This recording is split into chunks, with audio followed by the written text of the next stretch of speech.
इथूनच आपल्याला धबधब्याचा आवाज येतो आहे. बघा, सुंदर पक्ष्यांचा आवाज येतो आहे. खूप छान वातावरण आहे.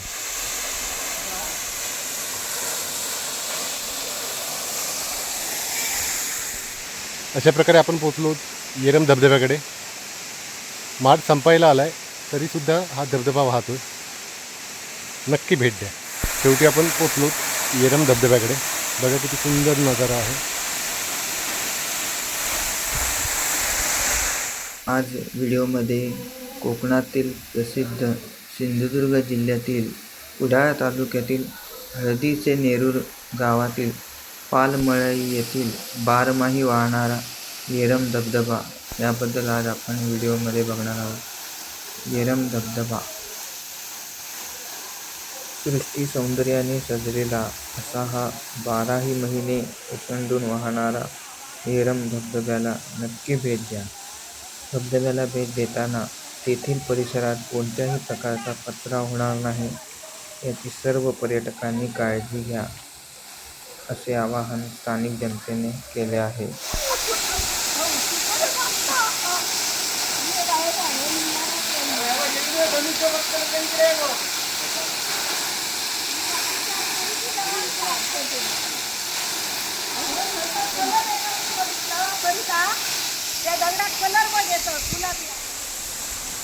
हॅलो. तर आताच आम्ही म्हटल्याप्रमाणे या धबधब्याचं नाव हे येरमच आहे. आणि काही जणांनी जर संभ्रमाने किंवा अनादाने त्याचं नाव बदललेलं असेल तर कृपया त्याचं नाव येरमच आहे. आणि ते आपण त्याच्या मूळ ओहळ जो आहे त्या ओहळाच्या अनुषंगाने स्थानिक लोकांनी ठेवलेलं आहे. आणि त्याच्यामुळे त्या दुरुस्तीसाठी या ठिकाणी ऑइल पेंटने नाव करण्याचा प्रयत्न केलेला आहे.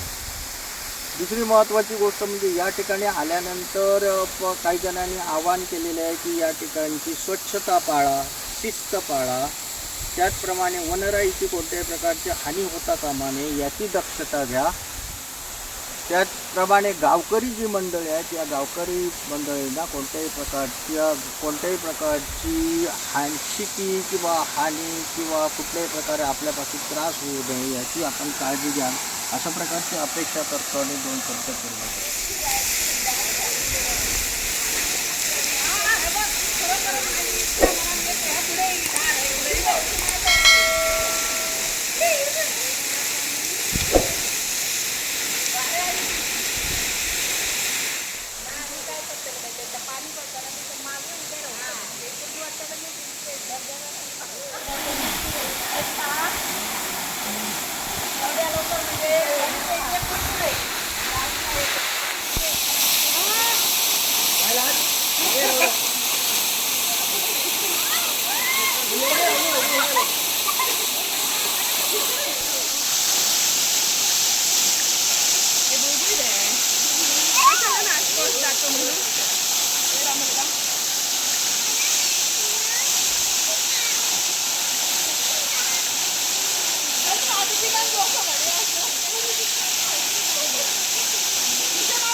नाही घेतला तुम्ही? बदल आला पाहिजे.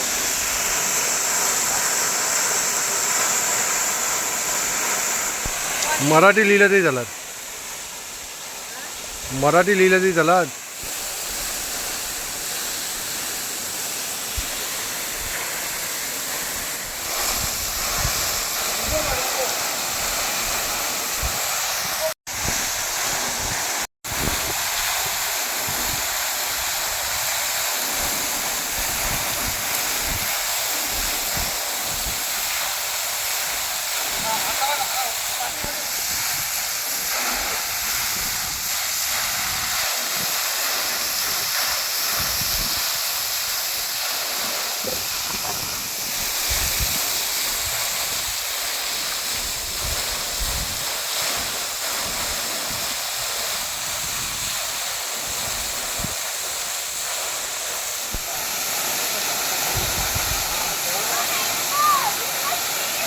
हो तर पडात पोरगे बघ निधी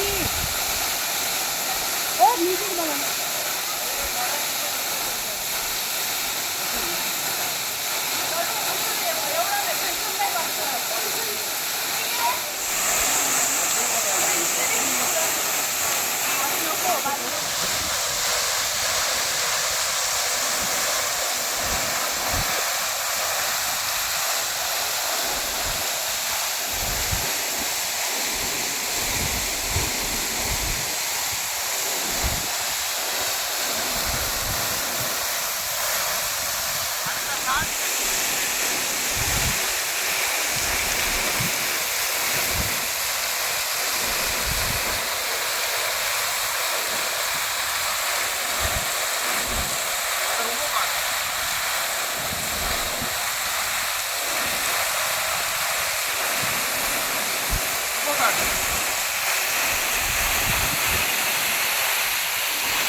लवकर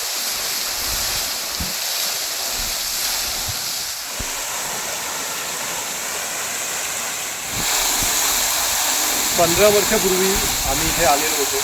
त्यावेळी मी प्रहारमध्ये याचं एक आर्टिकल दिलेलं होतं. त्यावेळी आंघोळ केल्यानंतर मी प्रथमच या धबधब्यावर आंघोळ करतो, कारण मला धबधब्यावर आंघोळ करायला त्याची आवडत नाही, परंतु मला जो मोह होता तो मला आवडेना. त्याच्यामुळे शेवटी मी आंघोळ केली आणि मला खूप प्रसन्न वाटलं.